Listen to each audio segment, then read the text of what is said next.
At 6:12 a.m., my alarm shrieked through the one-bedroom apartment I could barely keep. On the couch, his bed, my son Noah stirred, all soft brown curls and that sleepy smile he gave me even when life didn't. I kissed his forehead, whispered, "I'll bring donuts tonight," and slipped out the door with nothing but a cold protein bar in hand.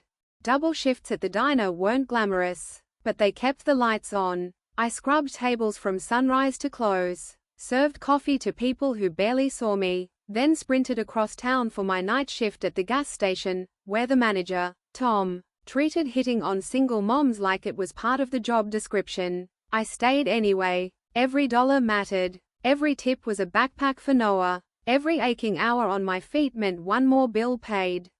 And my parents knew. They knew I worked myself raw. They knew I didn't go out, didn't buy new clothes, didn't take breaks. But what they either didn't know, or didn't care about, was how much it cut when they treated my sister, Jasmine, like royalty and me like the maid who should be grateful just to be in the same room. Jasmine had never worked a day in her life. She had resting headaches and travel anxiety that magically vanished when a luxury vacation was involved. Dubai, Madrid, spa selfies posted like they were grocery runs. My parents applauded every post, every fake business, every lie wrapped in filters and hashtags. "Look at your sister," my mum would say, "living the life you could have had if you weren't so dramatic." Dramatic, like when I said I couldn't afford daycare. Dramatic, when I refused to move into their moldy, privacy-free basement. Dramatic, when I wouldn't hand over my savings for Jasmine's creative ventures, like I was some kind of trust fund. Then came Tuesday. I'd worked 36 hours in 3 days. I came home, saw my parking spot empty, and felt my stomach drop. I ran inside, grabbed the phone, and called the police.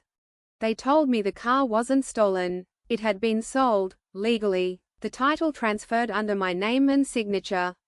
I froze. Then I called my parents. My dad picked up. "Oh, that? We needed to help Jasmine book her Spain trip. She's been stressed lately." My breath caught. "You sold my car? You barely used it. You're always walking anyway." My mum chimed in from the background. "You should be grateful we even let you keep the apartment. Honestly, you should say thank you." A text from her followed. No emojis. No apology. "Be grateful we let you walk." I stared at those words for 5 solid minutes. My legs ached from a 12-hour shift, and now I was supposed to be grateful for trudging 12 blocks home in the rain. I wanted to scream, but Noah was asleep, and the last thing he needed was a mother unraveling. Something cracked in me that night, and when I looked out at the empty parking space, I didn't see loss anymore. I saw possibility. They expected me to beg. They had no idea they'd just lit the match. I didn't reply to the text, not because I had nothing to say, but because I had too much, and none of it would land the way I wanted. Instead, I looked at Noah sleeping peacefully on the couch. He deserved a mother moving forward, not spiraling. I went to my dresser and pulled out the one thing that always gave me focus, a small notebook labeled Someday. It wasn't filled with revenge, it was filled with escape routes, job postings, training programs, scholarship deadlines, alternative childcare, every possible way out of hell, scribbled in ink. Now, it was time to pick one. The next morning, I called a local trade school. They had a weekend certification program in appliance repair, 3 months long, flexible hours, high demand. I enrolled. Meanwhile, I squeezed every ounce of time from my days, came in early, stayed late, walked dogs on lunch breaks, babysat during night shifts. I did everything short of selling my blood, though the thought crossed my mind. What my parents never grasped was that while Jasmine survived because of them, I'd been surviving without them for years. All I had to do now was level up, quietly. 3 weeks later, a knock rattled my door. It was my landlord. "Your rent's late," he said. "I just need 3 more days." No, he cut me off. "You're fine. Someone already paid it." I blinked. "What?" He handed me the receipt. Paid in full, 3 months ahead. I checked the name, Cole Henderson. I hadn't heard it in 6 years. Cole had been my high school boyfriend, the one I left when I got pregnant and had no one in my corner. He moved away. We never spoke again. I'd never told anyone about Noah's father, not even Noah. My hands shook as I dialed the number on the receipt. A man answered. Leah, Cole? A long silence. Then, a slow exhale. I didn't know, he said quietly. About Noah, I had no idea. But your mum, she posted about Jasmine's trip and called you a leech in the comments. I got curious. I asked around. When I found out what they did to you, my knees buckled. I sank to the floor. I'm not asking for anything, he went on. Just, if you need help, let me. I couldn't speak. Instead, I cried, and for the first time in years, it wasn't from hopelessness. With Cole's quiet help, I finished the trade program early. 2 months later, I landed a part-time apprenticeship at an HVAC company. They didn't care about degrees, only that I showed up early, stayed late, and could pull my own weight. In 2 weeks there, I made more than 2 months at the diner. I paid off debts, got Noah a real bed, moved us into a place with a backyard, bought a used car, in my name this time, locked down tighter than Fort Knox, picked up freelance repair work on weekends, and I told no one. Not until Jasmine posted a bikini shot from Spain. Work hard, play harder, manifested, babes. Underneath, my dad commented, proud of our princess. And my mum? A photo of her toes in a hot tub. Some people walk, others get flown first class by grateful daughters. I could have scrolled past, but I didn't. I mailed them something, no threats, no lawyer letters, just a photo of Noah beside our new car, grinning, holding a wrench, wearing a tiny repairman's jumpsuit, and a note. He doesn't need first class. He's building his own runway. I knew what would follow, the calls, the rage, the guilt-tripping. And I was ready, because I still had one last thing to show them, something that would make him crawl. The voicemails came in waves.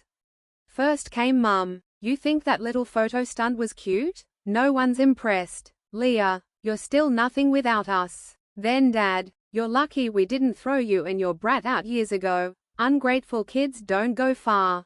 Finally, Jasmine, laughing in the background of a drunken group call. Or, did you buy him a costume? Let me know when he builds a jet engine. Super Mum. I didn't respond. I didn't need to, because something better was already in motion. The new landlords of their building, a young couple I'd met fixing an appliance, had just hired me to renovate all their units. I'd earned the job through work ethic alone, but when they heard my last name, the woman's brow furrowed. Wait, your parents are Stephen and Marlene? I hesitated. They're problematic tenants, she said carefully, behind on repairs, always demanding extensions, real entitled. I kept my mouth shut and kept fixing things, dishwasher, heater, busted AC. I wanted them to trust my work before they knew the rest. Then one afternoon, the woman caught me mid-repair. You know, she said quietly, they badmouthed you at the last tenant meeting, called you a gold-digging single mum who never amounted to anything. That's when I smiled and told her my plan. My parents didn't know I was the one repairing half the building. They didn't know I now had access to their work logs, complaint history, and, most damning, photos of the mold, rot, and unauthorized upgrades they'd been hiding.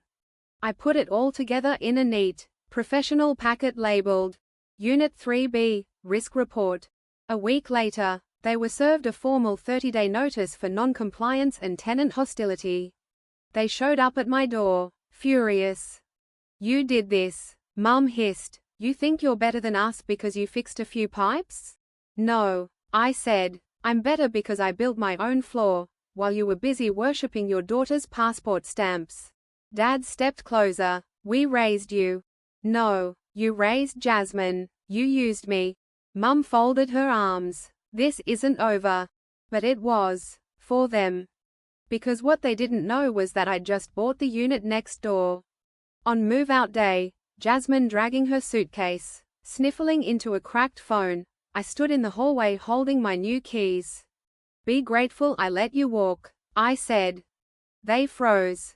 What? Mum asked. You told me to be grateful you let me walk when you sold my car, I said, turning the keys slowly. Funny how life works. Jasmine's voice trembled. Where are we supposed to go? I don't know, I said. Spain.